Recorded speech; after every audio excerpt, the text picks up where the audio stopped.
Thank you, Cindy. Our youngest is John, and he's 3 years old, and as a 3-year-old is both frustrating and cute. And I believe God kind of designed it that way because 3-year-olds are, and he in particular, is especially busy and just into something and destroying something regularly. But I believe that God makes them cute so that they survive to see their 4th, 5th, and other birthdays that follow.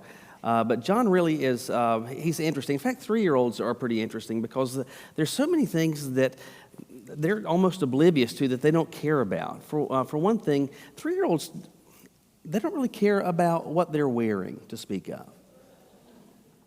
And so, like, for example, John loves to wear a bathing suit. Regularly is changing throughout the day to put on a bathing suit. And it's not because he thinks that we're going swimming or something. He just kind of likes to wear a bathing suit. Like the other day, he had on a bathing suit, a T-shirt, and a fireman's jacket. Why? Well, because he's 3 years old, and that makes a whole lot of sense. And so he's regularly changing. I'm not lying. I would say half a dozen times a day. Like you'll see him, and then he disappears. He goes to his room. He comes back, and he's wearing something completely different. It's insane. It's constant. It drives you just ridiculously crazy. And so, but we're just kind of accustomed to that. And John, in his little mind, though, he's perfectly fine with this. All this seems to be perfectly normal and reasonable. Now, the other day, Caroline went to pick him up. He goes to preschool from 9 to noon in the mornings. And Caroline went to pick him up, and as the teacher brings him to the car, she said, by the way, did you know John didn't have any underwear on? Well, no, we didn't know that. And the reason we didn't know that is twofold. One, because he changes clothes constantly. I promise you can get him dressed for church, you can get him dressed for school, you can get him dressed for anything, and you turn away for a few seconds and he's going to change. And so it's likely that he did some changing before it was actually time to leave to go to school. But the other thing is that John didn't have any underwear on, and he was like, okay. He didn't say anything about it. And ultimately, we didn't know, one, because we didn't see that he had done this, and because he didn't say anything about it. And why didn't John say anything about this? Well, because in his little mind, he's okay with that. Underwear, schmunderwear, whatever. I'm okay with this. I have it, I don't have it, doesn't make any difference to me. As a 3-year-old, with respect to that, John is completely okay with it. Now, that concept, we give a slightly more technical title than just saying I'm okay with. But the slightly more technical title that we give that is this word, contentment. And if I'm experiencing contentment, if I am content with something, that's another way of conveying the idea that I am okay with this. I am content going to this restaurant. I am content having this particular type of sandwich. I am content wearing this color of pants. I'm saying I am okay with. Now, this whole experience of and the whole notion and, in fact, the existence of contentment is something that is increasingly in American life becoming a rare commodity because we're operating in a culture that is constantly saying you should not be satisfied with anything that you have. You need more. You need newer, bigger, finer, better. Whatever it is that you have, you need to be, and they're almost pouring fertilizer on this notion of craving and experiencing more and more and more and more. Now, that's where culture is. That's where the environment is that we're operating as followers of Jesus. But hopefully you would realize that as a follower of Jesus, there's so much in my life that ought to be different from how culture is operating. And one of the things that as a follower of Jesus I am aware of is what God used Peter to say in 2 Peter, that he has given me, through his divine power, everything I need for life and godliness. That he's given me everything that I need for both life and godliness. If he has given me, as one of his followers, everything that I need, both for life and godliness, what is a reasonable byproduct? A reasonable byproduct would be this: contentment. That I'm okay with what I've got. I'm okay with where I am because he's given me everything that I need for life and godliness.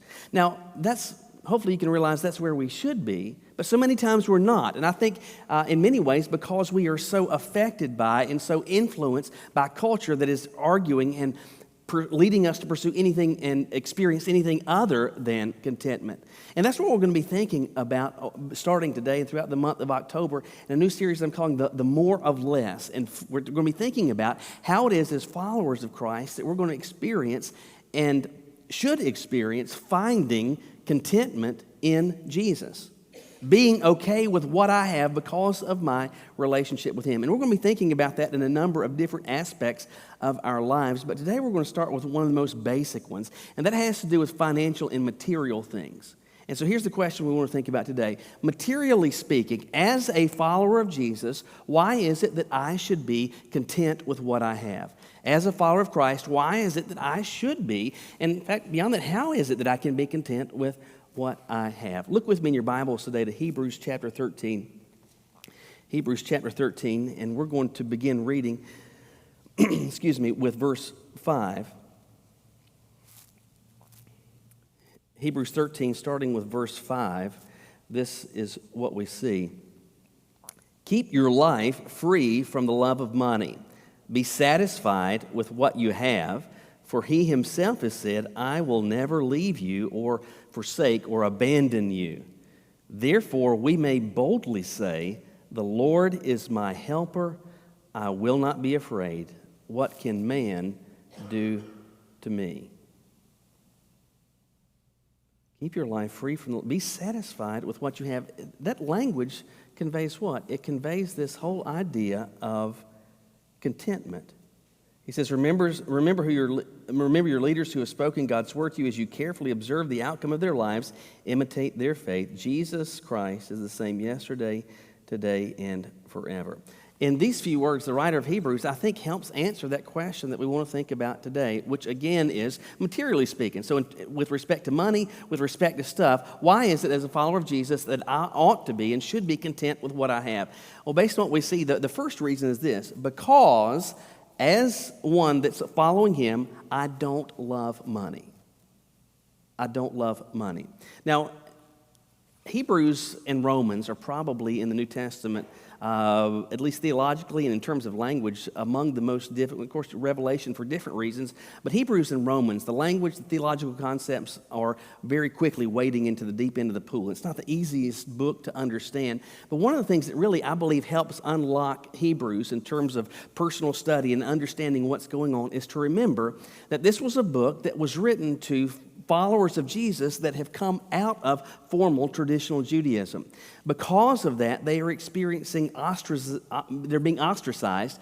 They're being looked down upon, not just by Romans, but by their Jewish community, by even their own family. And so they are very much feeling abandoned. They're very much feeling isolated. And many of them are thinking, you know what, maybe at the very least what I could do, or should do, is walk away from this Jesus stuff so that at least my own Jewish community might actually like me. And so over and over and over again, Hebrews communicates the supremacy of Jesus and why He is better than any and everything. And so as we come to the end of this letter, with that in mind, we are reading where he is encouraging them to keep their lives free from the love of money.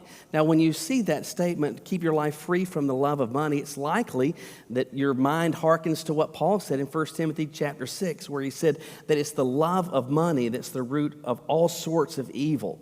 Now, Paul did not say, God does not say that money is evil, because intrinsically it's not evil or good. It's kind of neutral. It's how we feel about it that determines which category it falls into.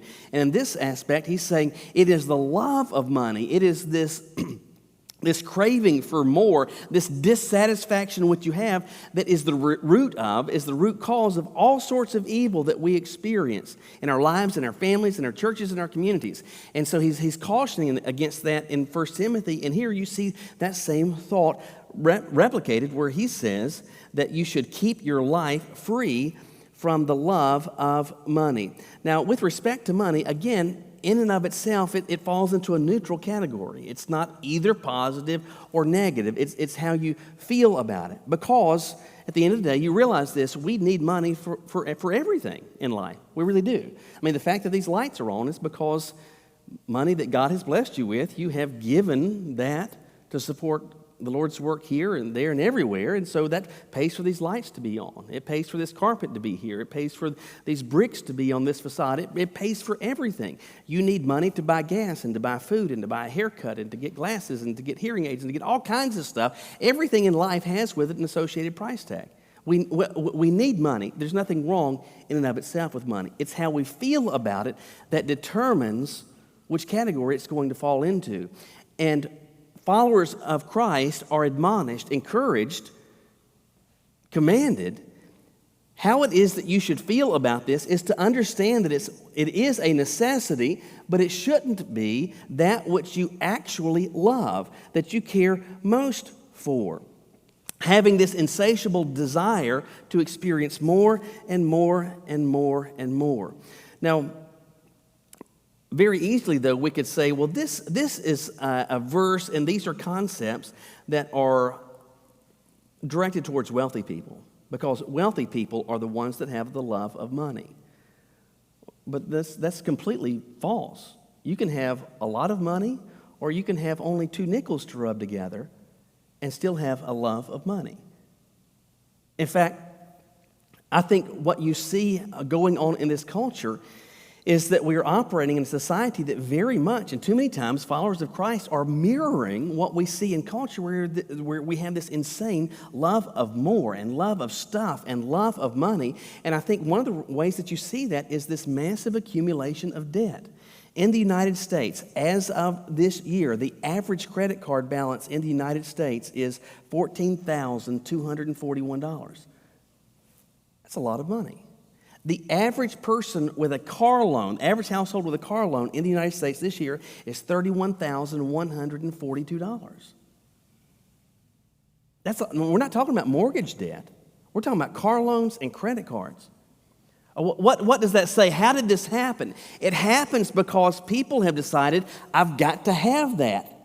I crave that. I want that. And that is rooted or founded in a feeling towards money and ultimately towards things that followers of Jesus in particular, we ought to be different concerning this.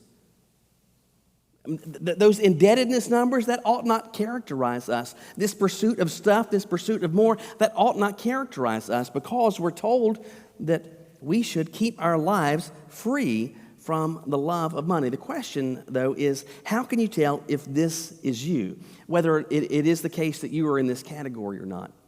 The best way I could describe it is this. It was back in August of 2020 that my father passed very unexpectedly. And for me, that was the closest loss thus far that I have experienced personally. And so it really came, and so many of you know what it's like to get a phone call like that, and it's just a punch in the gut, and it's terrible. And so it's not like you. I had prepared for this thought of what it would be like to experience life without my father as a part of this world with me. And so it's sad. I mean, you grieve. You're really sad.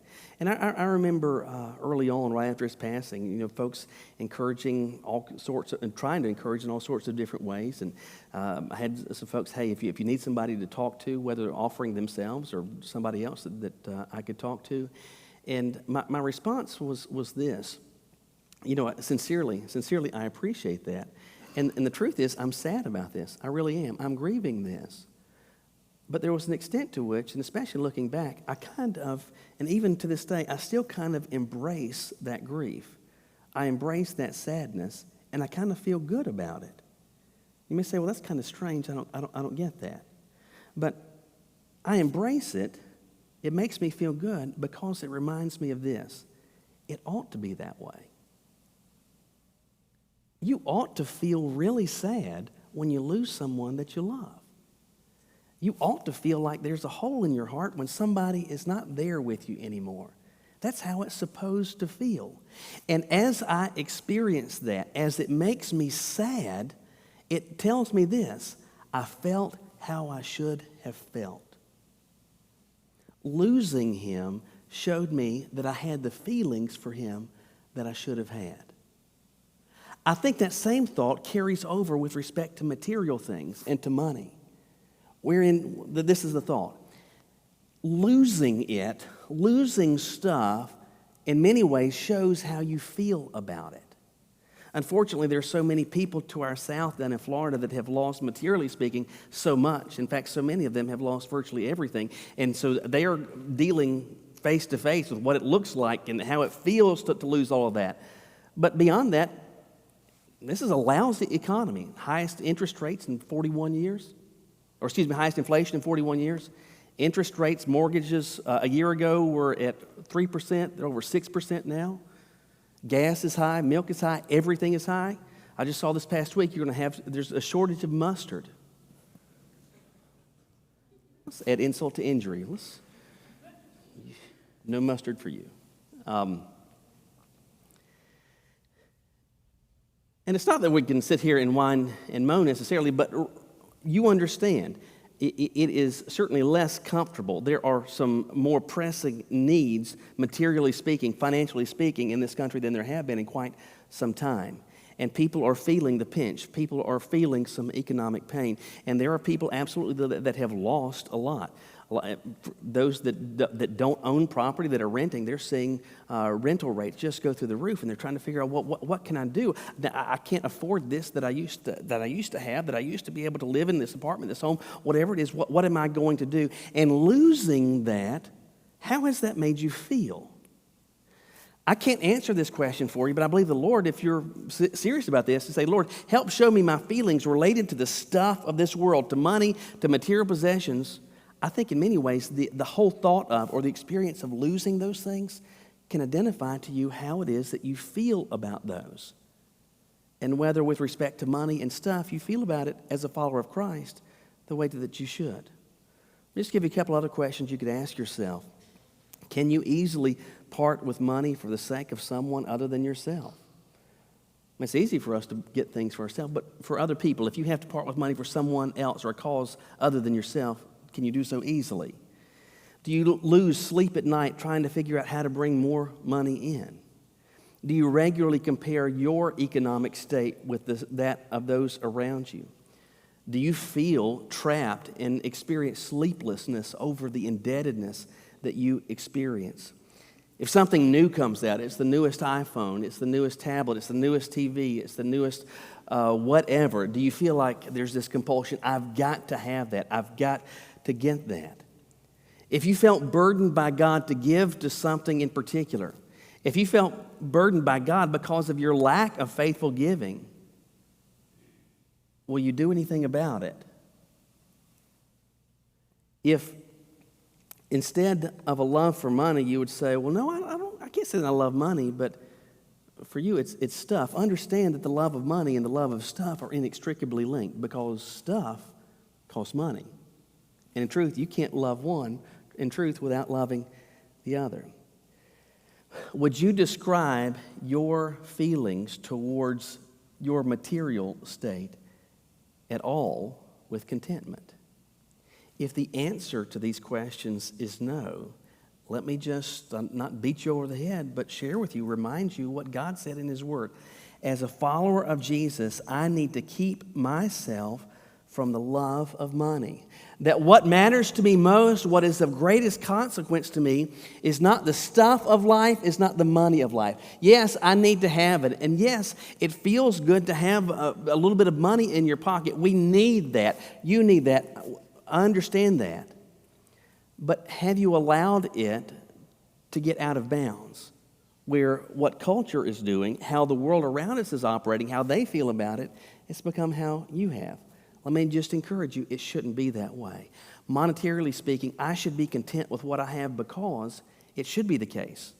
I don't have a love for money. But there's another reason that we see in this passage, and that's this. Because I depend on Jesus. Maybe that sounds too simple, it sounds too spiritual, but pay attention to what he's describing here. So he has just communicated that we are to be content with what we have instead of being lovers of money. He says, be satisfied with what you have. That's conveying the idea of contentment. But then notice what he says after this. He says, I will never leave you or abandon. I will never leave you or forsake you. How many times have you heard that verse quoted? We see it in Deuteronomy and we see it here in Hebrews. But over and over, in fact, most of the time, if you said, hey, who said I will never leave you or forsake you? Most of you would probably think, well, that was something that Jesus said in the Gospels. But we have it in Deuteronomy and Hebrews. I will never leave you or forsake you. And that's God's promise to those that are his. But notice the confines, or notice the context in which it's given. I want you to keep yourself free from the love of money. And you can do this, he says, because of God's promise to those that are his. I'm not going to leave. I'm not going to forsake. I'm not going to abandon you. The words that he uses here in Greek convey the idea of leaving in the lurch, that I'm just going to kind of leave you holding the bag. And God's promise is, I'm not going to do that. Now keep in mind who it is that's hearing these words. These are people who have lost so much.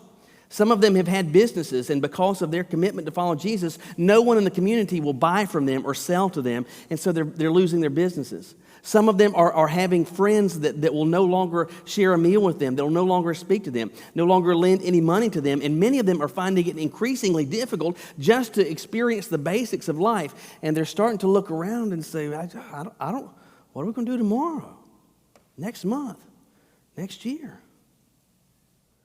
Starting to sing Merle Haggard's song, if we make it through December, we'll be fine.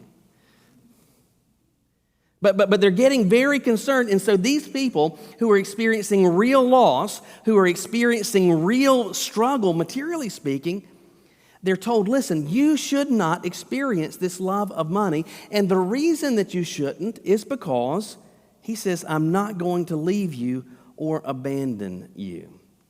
Now, why is it that people fall into the trap of loving or feeling about money in ways that they shouldn't? Why is it that people fall into the trap of feeling towards stuff in ways that they shouldn't? You could argue it's just flagrant materialism, and it's the influence of culture and just wanting more and craving more and just having unsatisfied desires. And I'm sure there is absolutely an extent to which that is true. But beyond that, I believe that there is in our culture a pursuit of and a love of money because of what that makes you feel like when you have it. And I don't mean that, oh, look at my bank statement, look at all of those zeros after that number. I'm not talking about the satisfaction of that. I'm talking about this. The sense of security that having money seems to bring and to prompt in the hearts and minds of many. That they love money, they love stuff because of how it makes them feel, and how it makes them feel is secure. Because if I've got enough money in the bank, then that means if anything comes up, then I'll be able to take care of it. And our culture is essentially, in so many different ways, reinforcing that notion that your security is to be found in material things. Your sense of well-being and that everything is okay is to be found in your financial status. And too many times we've been drinking that Kool-Aid, and we've been falling into those same notions and falling into those same traps. And here we've got people who are losing their money, who are losing their property, that people won't buy from them, that people won't sell to them, that are trying to figure out where their next meal is going to come from, who have no financial security. They're hearing this. Don't be craving. Don't be loving money. Experience contentment even in the little that what you are currently experiencing, because the one whom you are following hasn't walked away from you. He hasn't abandoned you. He knows what's going on, and you matter to him. So whether there's a lot of money in the bank or there's a little money in the bank, you can be okay. Inside there can be this absence of turmoil. There can be this real sense of peace because he's watching out for me. Our power went off on Friday evening just before 7 and didn't come on until last night just before 7. I know there's a whole stack in this area that was the same case for. And let me just say, in case you're wondering, having 6 kids and a mother-in-law in your home with no power is slightly less than pleasant.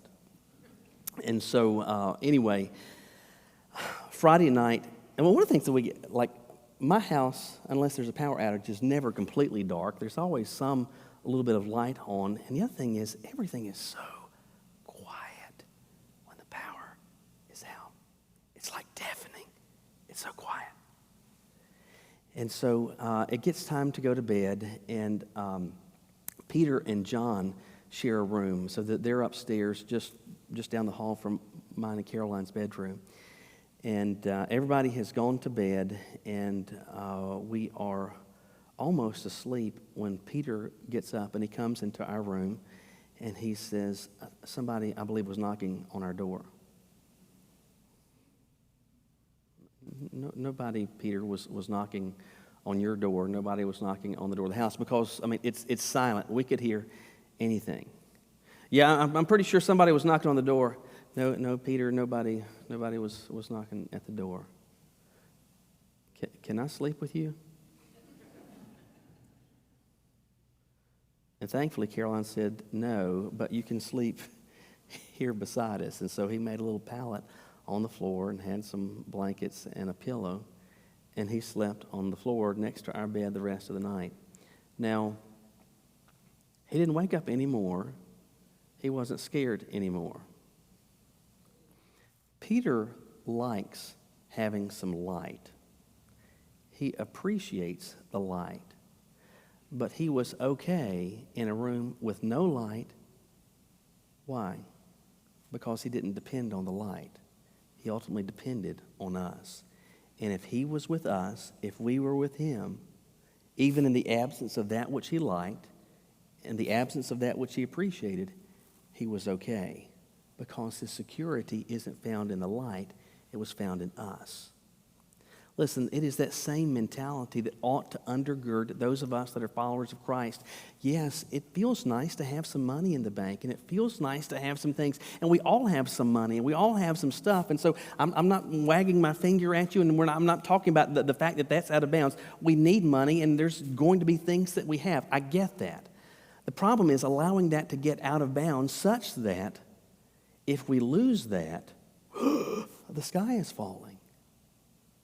If a hurricane comes, if a fire comes, if economic collapse comes, if whatever comes our way, I mean, this was economic collapse for them like you and I have never experienced. I mean, it's being ostracized like you and I have never experienced. They're losing, so many of them, everything because of their commitment to Christ. And the encouragement is, listen, you can be okay in the loss of money and the loss of stuff, because you don't depend on money or stuff. You depend on Jesus, who hasn't abandoned you, who hasn't walked away, who hasn't left you in the lurch, and knows what's going on.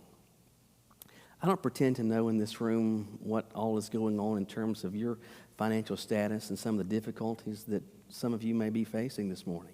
Whether you're watching online, some of you may be saying, Michael, you have no earthly idea. And that's absolutely the case. But I do understand this. The one who made you knows everything about what's going on. And among those that are his follower, he's promised you. He's written it down. He's committed himself to this. I'm not leaving you in the lurch. I'm not abandoning you. I'm not forsaking you. It doesn't mean that you might not experience loss. But it does mean that I can be okay, because my security isn't found in that. My security is found in him. Constantly, you are being inundated with a message that you need more. You got to have more money. You got to have more stuff. Let me just encourage you that whether you get more or have more, whether you have less or wind up with less, so long as you are in relationship with him and you're following him, I'm promising you, based on the authority of what he has said in his word, you can be okay. You can be content. Will you bow your heads with me?